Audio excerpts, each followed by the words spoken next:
What is going on, everyone, and welcome to Around the Metaverse, our weekly show where we bring together some of the best content creators from the blockchain and NFT gaming community, talk about all the recent news, and give you guys everything you need to know to stay up to date. My name's Adom. I'll be your host today, but more importantly, we've got a great group of guests for y'all on another Monday here in the Metaverse. First and foremost, of course, we have Crypto Stache. How's it going tonight, man? Yo, doing it. Like I said, I'm harboring a nasty Oktoberfest injury, but guys, I'll make it. I'm gonna make it. It's all good. Stache hurt his finger blowing up too many Luft balloons, guys. He'll be all right though. We got a great show for y'all tonight and an even better cast. We've got some returning faces and some new faces. First up in the house tonight, we've got PandaPops coming back, community manager for the Sandbox game and amazing voxel artist. How's it going tonight, PandaPops? Yeah, I'm good, thanks. It's just gone midnight here, so if I look and sound a little sleepy, it's probably because I am, but I'm so excited to be here. I always love being on this show. You guys keep asking me back, so you must like me to some extent. Of course, one of the OGs. I mean, come on, we love you, Panda Pops, and thank you again for coming on late at night. I know over across the pond, we appreciate the time that you came on here. But another reappearing face tonight here. We've got Kyle Wilson, community growth manager at Miria, formerly Alluvium, or formerly with Alluvium, and co-founder of the Shiny Shards Guild. How's it going tonight, Kyle? It's good. It's good. Great to be on the show. We're all going to make it through Oktoberfest with Stache and his injury. So, no, happy to be here tonight. So it's always a pleasure. Of course, man. Happy to have you on and thanks for coming back. And then last but certainly not least, a new guest on the show tonight here. We've got Dr. JPEG himself, Web3 gamer and founder of Non-Fungible Arcade. How's it going, Dr. JPEG? Oh, we can't hear you. All right, there we go. I'm good, guys. Thank you for having me. Super honored to share the stage with these lovely people here and talk and have some fun tonight. Yeah, I like the that's your Neo Tokyo Citizen you got up there too, right? Up back. Yeah, my girlfriend actually painted that, believe it or not, for me. So it's pretty cool. Yeah. Hell yeah, man. Awesome. Well, happy to have you on the show tonight, man, and thanks for coming. We've got a pretty interesting show for you guys watching out there tonight. Some kind of pretty big developments that just got announced here from the likes of Apple, Walmart, and then we're also going to be talking Apple and Walmart, and then we're also going to be talking a little bit about play to earn games in general and the direction that they're taking here with everything in Web3 we've got going on. But before we jump into things, don't forget to go ahead and smash that like button and hit subscribe if you haven't already. That really helps support the channel and show the YouTube algorithm who's boss and that Web3 is not dead. And we're still out here every Monday giving you guys good content. So help us show YouTube what's up. But let's get into things here tonight. First and foremost, probably the biggest news of the past few days. Apple has recently announced that they're going to be allowing NFT in-app purchases, whereas previously, if you wanted to get your Web3 blockchain game out on mobile, it was most likely going to be on Android because Apple was strictly against allowing any sort of NFTs or anything like that in their app store. But they finally given in and are allowing Web3 projects to launch NFTs on their app store, but only if they're going to be only if they're selling their NFTs through the app store. And there's also going to be a 30% tax tacked onto that, in addition to whatever sort of whatever tax the project or sales fee that the project has natively. I want to get your guys' opinion on how this is going to affect the games, and if we're going to see a switch here with Web3 marketplaces, because we've seen kind of a debate over royalty fees and things like that recently too. But Stash, let me start with you. I mean, why do you think Apple is forcing developers to sell their game NFTs directly through their app store and in-app purchases compared to just offering them, online or something like that? I mean, it's twofold, man. This is Apple's MO. Number one, money. They need that. They want that money. You think about it. They see all of this money floating around in NFTs with everything that's happened. I mean, they were pushing it off, and it's like, man, Why are they doing it now during a bear market? Well, because they had some work to do to probably get that incorporated. So it's the easiest thing is just to say, no, we're not allowing it, right? Because that's an easy thing to do. But then to actually incorporate it, it takes a lot of additional work. How are you going to monitor that, right? How are you going to make sure and do quality assurance on, if a app or a game, whatever it may be, is going to be, minting NFTs through there, and that you're getting your cut, right? So there's a lot of due diligence there, but really it comes down to money, and then the other thing is control, right? So they love having full control over everything that their tech or their platform or anything touches. That's why you can't go out and build an Apple computer. You have to go buy one from the Apple store, and then if you want it serviced, you can't service yourself. As soon as you open that bad boy up, void everything. They have to service for you. And this has been Apple's MO for a very long time. I mean, since the beginning. It's not something that I particularly like. And, I think that in general, the idea and the ethos that Apple has and how they're approaching this with NFTs, it kind of goes against the ethos that we have here in crypto, in my opinion, of, decentralized efforts. So you're not putting all of your eggs in one basket, but that's what Apple is making you do. You want to be on our store? Well, everything you do, including any NFT activity, has to be through our store so we can get a cut of it. And if not, then you can't be on our store. And it makes sense, and companies will do it, but that's not. I'm not going to say that I like it. Oh, well, it's great. It's going to get tons of exposure to people and blah blah blah. I'm like, but once again, we're giving up all those things that we've been building here in a decentralized network for more exposure, for more money, for more people to get on board. And I honestly don't think we need it. I know a lot of people think, oh no, it's going to expose, Web3 and NFTs to millions. They're already getting exposed to it, and it's already going to come in its due time. Why give up more power to a massive centralized entity for more exposure? Screw that, man. I'm over it. I mean, yeah, that has been Apple's MO for a long time now, and Stache, you and I both know as Android users, right, that we're not into that. But I could see that there might be some benefit for people wanting to get on the App Store and getting their Web3 games out on Apple's platform. The other thing here is, on top of the exclusivity of selling NFTs directly through the App Store and in-app purchases, is this 30% tax that's going into it as well. On top of any other sort of royalty that's going to be coming from the project itself. Dr. JPEG, let me ask you, as founder of Non-Fungible Arcade, I mean, your platform works with games and developers. What's this 30% fee going to do to projects, that are trying to build and get onto the App Store? I mean, what sort of benefit do you see for what we'd call an indie game developer wanting to put a Web3 game out? What's this fee going to do to them trying to get on the App Store? Yeah, I think it's twofold. So to piggyback off of what Stache is saying, I think he's 100% on the mark. I think that this is Apple kind of dangling the carrot, saying, hey, if you want a big audience right away, you can come on over to the App Store, and we'll make sure that we give you 70% of your cut that you're owed for whatever you're doing. Now that we're okay with it, I'm extremely against that, because the other issue is here is, like, let's say that one day Apple decides they're like, nah, we don't like this stuff anymore, or they change the fee or something. So you're boxing your entire business inside of Apple and allowing them to dictate what happens, how much they take. And I just think that that's not okay. Non-Fungible Arcade is a platform where we want to highlight indie developers, not say, hey, come over here so we can take everything from you in exchange for an audience. I agree with Stache that if you're patient, if you're here and you build the right product and something that you're proud of and you believe in, that over time you'll get exposure, and you don't need Apple for that. Yeah, and I'm sure some people will still fall victim to what some might see as the easy road, right? Give them 30%, and give them 30%. We'll get on the App Store and we'll just get adoption, and everyone will be playing our game, and that'll be that. And then when that does eventually happen, if it's a good game, and they're making 4 times the amount of money that they thought they would be, and they're like, shoot, man, we gave Apple a bit, we gave Apple $100 million this year. Like, well, what the hell are we doing? Why did we make that decision? And this is something that I think we might, well, hopefully not at least, see change across the industry too. And like you kind of mentioned, what happens if Apple changes, or will Apple ever change this fee?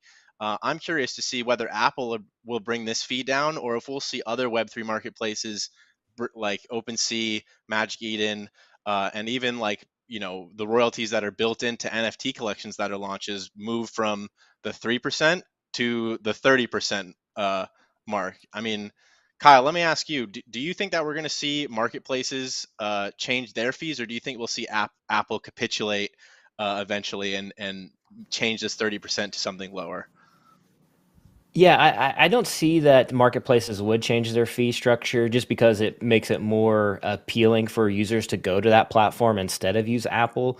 And it also is incentivizing, developers to still use those marketplaces because they do care about their users. I do think that eventually, hopefully one day, that Apple capitulates and rethinks their strategy in terms of their fee structure. We've seen the whole publicity with, their lawsuit with Fortnite and Epic Games, and we know that that's a big issue there and a big problem. And you're talking about brands and licenses as well. Like Epic Games has to pay for those brands and IP to come into their game, and yeah, so that creates like a lot of overhead cost and expense as you're paying your developers and continuing to build out your game and your product. It's very hard to stay in business when you're paying out all your profits to external companies just to have your game on that platform. So in my opinion, it's very problematic, and I hope Apple rethinks their fee structure for sure. Yeah, and with Not with gonna the happen. way, yeah, with the No, way, with at least Apple's history, I don't know that we'll see that happening anytime soon. I mean, No, but considering non-NFT stuff, like any of their apps that, well, right now they don't have NFT apps, but none of them are below that percentage. They have a fixed Yeah. rate, and that's what they charge. So, and they've got a monopoly on it. So unless somebody comes back and competes on it, they're not going to change that anytime soon. And they're not going to change it just for NFTs. well, yeah, and PandaPops, that's a good point. And going off of that, let me ask you this. I mean, why do you think Apple has made this? I mean, what has kind of been a 180-degree switch from being totally against NFTs, like extremely rigorous and still is extremely rigorous vetting process of getting, an NFT, well, no NFT apps or games with NFTs offered in them on your app store to, we're going to let it happen, but with a 30% tax. How do we go from point A to point B, and why did they decide to get on board, do you think? Yeah, honestly, I reckon NFTs have just literally been on their radar the entire time. It's not the first time a huge company has done a 180 on, like, oh, we hate this, and then all of a sudden, hey, we love it, we're going to do this now. But considering big companies, banks, and everything like that are all trying to adopt crypto or NFTs in some way, it's either get on the bus or miss it and be left behind. So I reckon they've probably got a whole load of legal stuff they've been researching to make sure the way they do it is the right way and the legal way, and that it's generally just been on their radar, and just, yeah, other companies are doing it, we should, otherwise we're going to get left behind. Well, yeah, and I mean, especially Apple too, as a company that I think is viewed as like a leader in the technology space. They don't want to get caught with their pants down, at least when it comes to being behind the ball on NFTs and things like that. When ultimately it does catch mainstream appeal, and get on the bus or get left behind is honestly a good theme for tonight's episode, and a segue into our next segment here, because we're also talking about another big corporation who started to dabble their feet and showed some hints of this this announcement and probably coming announcements back in January, when they filed a bunch of trademarks for metaverse related things, offering NFTs related to their brand, et cetera, et cetera. But one of the largest, and honestly maybe the largest retailer in the United States, I'm not sure, Walmart, is going all in on the metaverse. They just announced, I think today, that they're going to be launching two exclusive digital experiences in Roblox.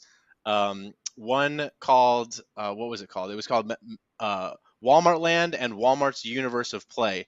One going to be focused on digital experiences and things like that, like an immersive digital experience, and one more tailored towards like video games and playing games built in Roblox and things like that. And it's going to feature products and characters from some really like awesome IP like Jurassic World, Paw Patrol for all all you guys out there with the little ones, Paw and Patrol. yeah, Paw Patrol, right? Hey, I mean, a perfect place in Roblox, right? But No, I'm no, it's good shocked to actually. It's good. I'm kind of shocked to see Walmart is like went so all out with this, experience in Roblox. They're even going to be selling, or well, I don't know if it's selling with actual dollars, but with Robux and things like that, items. Well, I guess you can buy Robux for dollars, so therefore it is real dollars. But you can buy, Walmart items like you would be in Walmart in their experiences, digital, of course, but I want to get your guys' opinions on what this might mean for Walmart going forward, and kind of their motives behind going all out with these experiences in Roblox. Uh, Kyle, let me start with you. I mean, why do you think Walmart went out and did this? Why do you think they created these digital experiences in Roblox? What's in it for them? Yeah, so this doesn't really surprise me too much. I've seen some demonstrations of their like metaverse experiences in their grocery store. And I think they're thinking about the future. And I don't think they want to feel that pressure of having another Amazon type of experience where this, competitor moves into the space and just kind of wipes out their bottom line. So I think this is why they're going so full on the metaverse, is they don't want to be irrelevant moving forward in the future, and they see this as an opportunity to create their brand and get out there, get their name out there, especially the younger crowd as well. And there's all types of people that play Roblox still, but it's a huge metaverse, huge game, and I think this is a great move for them. Definitely a marketing play for sure, but we'll see what happens. And yeah, so that's kind of all I have to say about that. So Awesome. And I mean, I think I think it's going to be interesting to see like how long this retains attention. Like how many daily active users are we going to have in Walmart land? I mean, I'm there are a maybe not lot that of many. yeah, there are probably more IRL Walmart users than there will be in Roblox, I'm sure.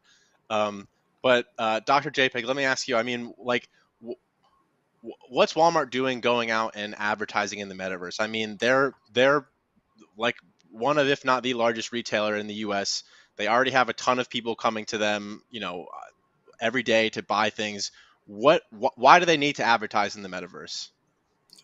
Yeah, I mean, I'll definitely piggyback off of what Kyle's saying. I think that they're trying to be a first market mover. They want to show that, they're a company that's willing to move forward with the times. They're trying to, capture a market and show that, hey, you know what, we're moving forwards. It's definitely a PR campaign. I know that earlier this year when I was at Game Developer Conference, that Roblox was looking to make a lot of deals with companies where essentially they would give you a grant of up to $1 million to build out some type of functionality inside of Roblox because they're trying to capture a different demographic, a different audience. So, that could have easily been a conversation that they spun up that was like, hey, if you want to give this a shot, we have the infrastructure. You can come set up shop here. You can try it out. You can test things out, see how it goes. But it'll be a play for us. It'll be a play for you guys. So at the end of the day, I think it's a marketing campaign just showing that a big mover like Walmart is willing to say, hey, yeah, we're moving forward with the times. Yeah, get on the bus or get left behind, like you said, PandaPops.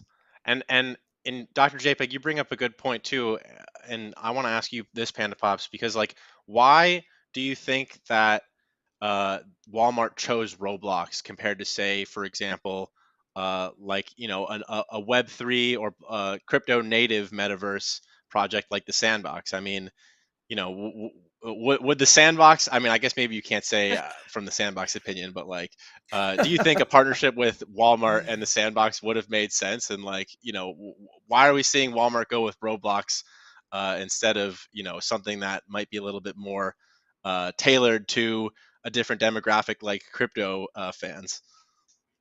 Yeah, okay, so the first thing I would say it's probably because Roblox has been around for a long time. I mean, since 2013, technically 1998, when it was Dynablocks, is when it originally started. So it's a long history and being out in the space. It's got 52 million current daily active users. So that's a lot of people just in there. With something like Sandbox, technically we're not even open the metaverse yet. It's still super early days. Yes, we have partnerships with lots of other people, but so does Roblox. Roblox have partnerships with Gucci, Vans, NASCAR, and some others as well. So maybe they'll move over to, Sandbox at some point. I don't know that, and if I did, I would not be at liberty to say. But yeah, honestly, I think it's just because there's that many users. As people mentioned earlier, it's a younger demographic as well. It's a good way to onboard younger people and advertise to them. The idea of being able to have something digitally that I could go into a shop and actually physically be able to buy, that just gets your endorphins running, honestly. It gives you those happy feels like, oh my God, I own this in a game. Now I own it in real life. I'm so happy.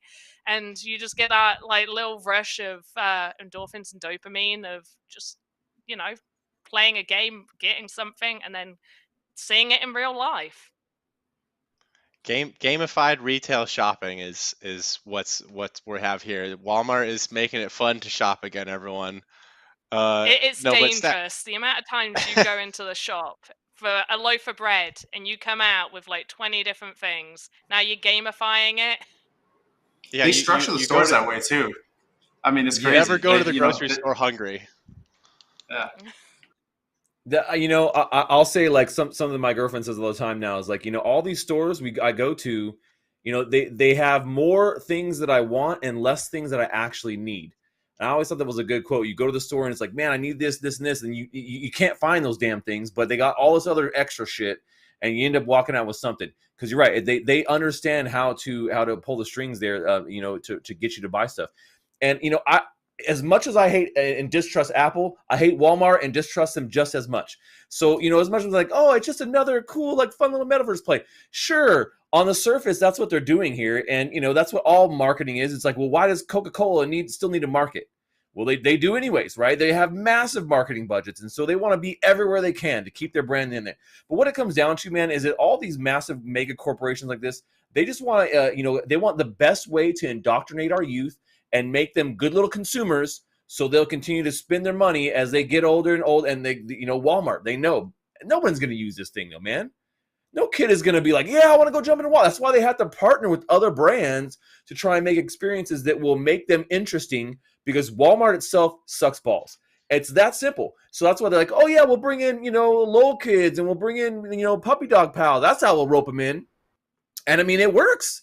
Now, I don't, like you said, I don't know what the shelf life of this is going to be, but I would tell you that's all Walmart cares about. They don't care about people or about their employees. They care about the bottom line. They'll come into every neighborhood and every, city they go into. They essentially just crush every independent retailer within 50 miles of wherever they open up shop.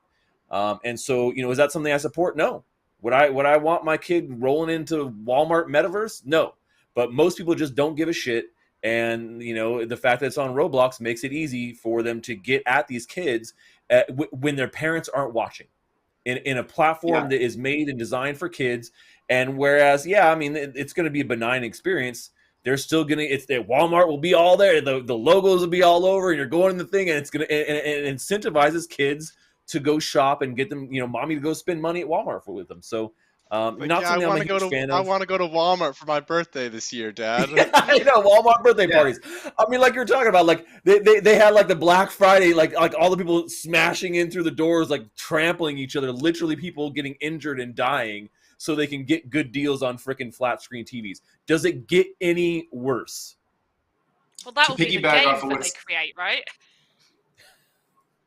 Yeah, to piggyback off of what Stache is saying, I think that you just hit on some major points right there, man, with kind of peeling this back. And the fact that if they're building it out to be a playable metaverse where, kids are going to hang out, imagine now, they can get collectibles like Paw Patrol and things like that. But now it's an advertisement, right? Because now, just like you were saying, Stache, it's driving the families through the kids. You know how it is, man. I got a daughter, and I heard you say you had a kid. Like, it's going to drive the kids to say, hey, mommy, hey, daddy, like, let's go. Right, so they're trying to hit from all ends, right? So now you're seeing them on TV while you're watching football. You're seeing Walmart commercials. Now you got the kids in Roblox saying there's this custom Paw Patrol dial that they got inside the game that's good for going to get a discount at Walmart. Now they got you inside the door. Now you're going to get everything you don't need. Yep. No, and Boom. not only that, imagine too, there's like to piggyback again off of what Stash said, like this is getting them away from their parents and like like you need to have your parents swipe their credit card at Walmart to buy something. You don't need your parent to swipe anything at all. You just need to know those numbers and type them into the computer in Roblox, Walmart land when you want to do something. So, Yep, you it's got all your another way for them to Robux, get. man. Mommy and daddy got the Robux card, the balance all loaded up Yeah, on their from their card. So yeah, it's payment information's dangerous. already saved, so all you got to do is visit the store and click buy purchase again, man. And so yeah, maybe we'll see Walmart getting into the freemium. Walmart is turning into a freemium game, everyone. That's what's happening here.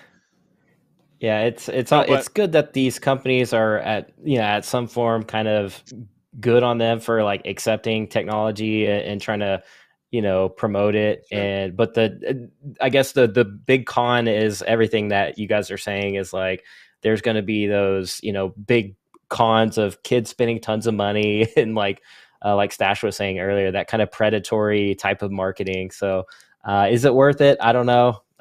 Maybe not so much, but at the very minimum, the silver lining, I guess, would just be that they're promoting NFTs in the metaverse for us. So We hope Technically Walmart not promoting metaverse NFTs, dies. but Yeah, and I mean the thing is too, we're it's not like I don't understand that this is how it's going to be anyways. When you talk about like the metaverse as a concept, that's what it's going to be. It's going to be a massive marketing platform. If you guys have seen the movie Ready Player One in particular, I love the scene where Nolan Sorrento's like, we've done research and we can fill a user screen up to 80% with advertisements, and it's like all over the screen. There's like one little that's tiny box horrific. where you're actually playing.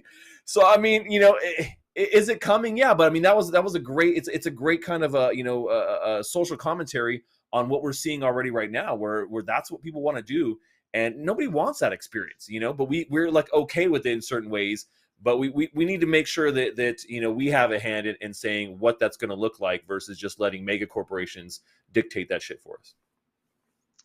And then everyone eventually is going to have the Neuralink in their head, and you're going to get ads on your eyeballs, right? Just right in your vision, and nothing you could do about it. That's the future of the metaverse, everyone. I mean, honestly, that shit is probably coming, man. I mean, as much as you need to have a VPN in that Neuralink. Yeah, hardwired into your brain. You get a VPN. No, but Upgrade for an ad blocker. Yeah. Everyone's going to need to get ad block, like literally hardwired into their DNA. But no, I think Walmart is probably like, I mean, what can we do, right? What can we do about Walmart? Not much. I think that we're going to see them, like Stash said, start to market more and more in any way they can, and that's going to include in the metaverse to newer and younger kids in any way that they can to make as much money as possible, whether or not it's ethical. So we'll see. Roblox is a ton of fun. Consumerism in Roblox is great. But let's get into our next topic here. We're going to be talking about, should play-to-earn games be built to last forever, and a bit about gaming in general, in the sense that does any game last forever? And we're going to answer that question here for you folks tonight. But let's get into it. Let me start with PandaPops this time. I mean, do you think? Well, first let me preface it with this. Over the last 9 months, we saw play-to-earn gaming become a total craze, and partially what drove the NFT market to all-time highs. I'd say it was PFPs and then play-to-earn gaming was probably what we saw. This crazy this NFT bull market that we had over the past year. And in games like Axie Infinity, like Crypto Blades, like Our Planet, where people were making $20, $25, $50 a day, $100 a day, depending on how much you had initially invested into it, of course. I mean, do you think that I this never is classed sustainable at Crypto all? Blades as a game. Well, true. Maybe a little bit. Yeah, Crypto Blades was just gambling, wasn't it? But okay, so with Axie Infinity, they were fortunate that for a short while, people could make a good amount of money. What let them down was the tokenomics. That too much delay on the burning mechanics for their tokens as well. But in terms of will they last? I think you could probably only say about maybe a, a handful of games last between 10 to 20 years. RuneScape, World of Warcraft, StarCraft, and Neopets somehow has survived. So only a few actually really survive for a long time, and I think that's more to do with how fun the game is, and that's what it should be. It should be building a game that's fun, and then the ability should be a secondary layer on top of that. It should be, I'm enjoying playing this. Oh, I've earned some money while doing it. That's how I play my games. I play for fun, not to earn. No, I couldn't agree more. And any game that's gonna have any sort of earning economy is not even gonna be profitable for anyone if it doesn't have players in the first place. So it's interesting to see how popular Axie became, particularly when the game itself is not really that fun at all. Uh, I mean, Kyle, let me ask you. I mean, games like Axie 2, why do you think the play to earn craze became so popular and drove gained mainstream attention towards NFTs? And do you think we're ever going to see the term and games labeling themselves as play to earn ever be as popular as they were 9 to 12 months ago? Yeah, so yeah, obviously with Axie Infinity, I think it blew up obviously because the earning potentials were there, and worldwide it just had that global pool where people in some other countries, that was like what you earn in a day or two or a week is like their entire, like what you earn in a year. So obviously Axie blew up really quickly. The tokenomics and breeding system obviously flawed, but in a nutshell, yeah, I think games will definitely come back. I don't know if it'll look like Axie Infinity, because that obviously was kind of a broken system. But I think games that create good economies and good tokenomics with great loops in those, I think those will surface. And I'm looking at games kind of like Illuvium, where I think they'll be successful. And I don't know what the shelf life on all these games are. It's smart to build a studio and then release games, kind of what we've seen in the space as a whole with Gala, even Illuvium's going to studio model, Azure Games, and many others. So, yeah, so I think that eventually we'll see a few games in there in the mix. And yeah, in terms of shelf life, I don't know what that looks like. Maybe similar to what we already see in traditional gaming, where like PandaPops was saying, like it has to be a really fun game with a very interesting game loop. And I think if you have those two elements, I think you have a pretty successful game if you can get the gamers excited, interested, and there's different dynamics. That you have the playability factor, and then maybe like an esports factor in there to get your more involved gamers in the game and continuing to play it for sport. So yeah. Well, yeah, getting gamers excited and interesting is another issue that the Web That's a three hard space issue in has, itself, man. yeah, has struggled with here. And I mean, especially when you talk about crypto and NFTs in games, the traditional gaming space and gamers don't want anything to do with that whatsoever. Dr. JPEG, let me ask you. I mean, uh, Kyle had it right. Well, Kyle and PandaPops had it right on the head. Is first you need to build a game that's actually fun, and then once you've actually built a game that's fun, you need to have a tokenomic model or a game economy that also works, especially if you're integrating crypto into it. What would you say, in your opinion, is the best way to use NFTs and crypto in games? I mean, we've seen the model of playing to earn, where basically in Axie, the main goal of the game is to earn. We've also seen other games go more along the side of just having cosmetic skins and things like that. In the example of Blancos with their NFTs, I mean, what do you think is the best way to incorporate this technology into games? Yeah, I think that that's the billion-dollar question that everyone's trying to solve for. PandaPops and Kyle hit it right on the head. You're 100% right in the sense that if you're there just to earn, which is what actually was, it was farming, it was DeFi, it was all about the earning potential. It wasn't playing a game that was fun. The question I always like to ask, especially if someone's trying to pitch something, it's, hey, would you play this if there was no earning involved?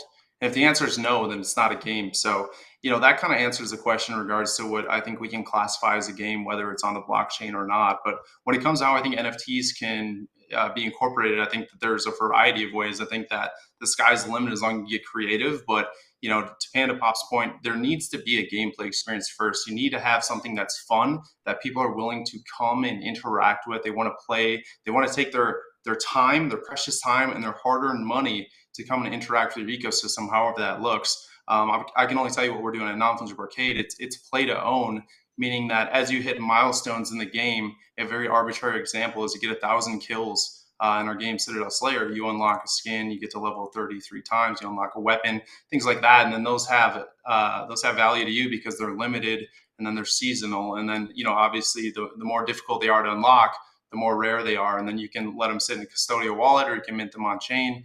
You can trade them, you can sell them, you can do whatever you like. And then to your point about esports, we're also running with a prize pool. So season 1, running a prize pool, $500,000 USDC. So I think obviously there's incentives there. People have to understand that gamers traditionally don't care about your token. They don't, even I would go as far as to say that, Ethereum, if you're like, hey dude, you text your buddy that you play Call of Duty with, hey man, I just made half an ETH this week playing this game. Like, I don't care. If you're like, hey dude, I just made $600 this week playing this game, they're like, say what? So I think it's even those small nuances of like speaking to an audience directly in a language that that they'll understand, that adds value to their life. But that's the biggest thing. Well, yeah, you bring up a great point, and something that is also a huge issue here with Web3 games is how they're built without, I guess you could say, the Web2 user in mind. And we're getting better at this, and we're seeing more games start to think about this in terms of having things like custodial wallets, not needing to know like what a blockchain wallet is, having to remember a seed phrase, and all that kind of stuff, knowing how to copy and paste this long random a bunch of words into your thing here, and you don't know if the money you sent actually got there for 5 minutes or not, and you're sitting there sweating the whole time because it's the first time you've ever done this. That's not what Web2 users want. They want to be able to get into your game, start playing, and then click buy. If make it that simple as just one click, that they've gotten their NFT, or they've gone through the process of what sometimes takes 5 or 6 steps in some of the games we have today. And Stache, I think this is where the biggest issue lies, and what's going to propel NFTs and Web3 into the future, and what's going to really drive this is going to be the user friendliness of these games. I mean, how soon do you think we're going to have a Web3 game that actually gains mainstream popularity, and how long do you think that game is going to last for? So just to kind of speak on all these things, when you look at gaming, yeah, I think that in general, there's always going to be a shelf life on games. We see games that last for a decade. We see games that last for a year or two, and then they're gone. Even good games. There's games that are like, oh, and then people just move on, because really the attention span of people or kids these days in general is very short. But you see like older gamers like myself, right? I consider myself an older gamer. We may be dedicated to something and play it for many years, but I think that now like there's that ADD of like, oh, the next thing, and it's just like everything else. That's why there's a brand new iPhone that comes out every year. That's why every year there's a brand new car, a new Camry or whatever it is. Like every year we're coming out because they're tapping into that same thing, like those mental processes that get people going and wanting to buy these things, right? Having the latest, having the newest, and so with games, I actually don't see a problem with building a game that is meant to end specifically. But very few people do that. And I actually love the concept of a game that was like, here's how long it's going to last. And here's how much is going to be generated, right? If it's going to be a play to earn or play and earn game or whatever it is, some sort of value that you can get out of that game, whether you're doing it and you're playing to own or what any of the terms you want to throw at it. Understanding how something works and how, long-term economics and tokenomics for a game can work, and then saying this game is only going to be around for 1 year. But people don't have the balls to do that, man, because everyone wants to shoot for the moon. They all think they're going to be the next big hit. But I've seen some games that like literally, some crypto ones like that, games, they're really more gamified finance, but have those kinds of elements. And I think it's actually interesting. It's something that I think that we should actually explore a little bit more in this industry and in gaming in general. understanding that a game can and should sometimes be finite and not, try to be an infinite type of thing. But nobody really likes to hear that. And I think that if we approach that as a game studio in that kind of way, understanding that trends change so quickly, that maybe you make these games finite. Before, it's been kind of not easy to do that, especially on the AAA level, because of development time and costs. But those things are coming down drastically as we get more and more systems that are built out, they're interconnected, using some of these great SDKs like Unreal Engine and Unity. It makes it a lot easier for development. I think development was going to get easier and easier as we go along the path here, where things just become very turnkey. So there's a lot to unpack there, I think, as far as like what the motive is behind the game and what you want to do with the longevity of it. Now, when it comes to kind of traditional games like that we're seeing right now, the merging of Web3, what's going to be the first hit? What is it going to be? Well, I mean, in my opinion, we've seen a lot so far that have come out, and I mean, people say a lot, but there's a couple really good games out there that have a really great chance of garnering a massive audience. In my opinion, the one I've seen the most right now that I really just do think has a good shot is Dead Drop by Midnight Society, Dr. Disrespect. I honestly, I've played it. I see what they're doing, the direction they're going. They're incorporating NFTs in the right way. They're incorporating elements that are going to be fun. It's a little bit different than what we have out there, but not too different. People don't like too different. They just like a little bit of mixed up there. So I really do think that'll probably be one of the biggest hits that we'll see here that incorporates NFTs on some sort of level, coming to like a mainstream audience. There's going to be a lot of visibility on that game when it opens up to the public. So that's my bet. That's my horse. That's what I'm betting on. Well, yeah, I mean, it doesn't hurt that you have one of the top like video game streamers of all time, backing it too and talking. I mean, about multiple. It all There's the so many time, good people that like high profile gaming. You're talking about Stache though, right? Yeah, I mean, hey, Stache is on the he was talking about the Society. second best mustache in gaming. He was talking about that's Dr. Disrespect, the second best mustache. Second best mustache. Yeah, Doc, if you're watching this, that's the gauntlet has been thrown down, man. That's how I love when we refer to him. Yeah, join the Real Champions Club over here. No, but I mean, I couldn't agree more, and I think we have, like you said, a few pretty good quality candidates in terms of games that are actually, have some potential of being lasting games that garner a mainstream audience. There is a lot. There's 90% more crap than there is actual good games out there, though. So we need to work on iterating more and more, and the more quality projects that we have arise, the quicker we'll start to see quality projects like people knowing what to do, and then coming up with cooler, more creative games that actually work and are actually fun to play, instead of what we have now is a bunch of experiments that are kind of thrown together with crummy gameplay and a bunch of like like Stache said, basically just gamified finance. And the Web3, the Web2 crowd is going to come to see here pretty soon that us Web3 folks aren't messing around, and it's basically going to take over everything. But we're running out of time here tonight, folks, and that's all we have for y'all. I want to thank you guys for coming on the show tonight, Dr. JPEG, Kyle, PandaPops. Appreciate your time here. I want to thank all you guys watching out there for tuning in with us tonight on another Monday here in the Metaverse. Don't forget to, again, hit that like button and subscribe if you haven't already. And then also don't forget to hit the description up and go follow and like all of our guest channels here, Dr. JPEG, Kyle, and PandaPops. Spread the love to them as well, like we do here. And that's all we have tonight, folks. This has been Around the Metaverse. We out.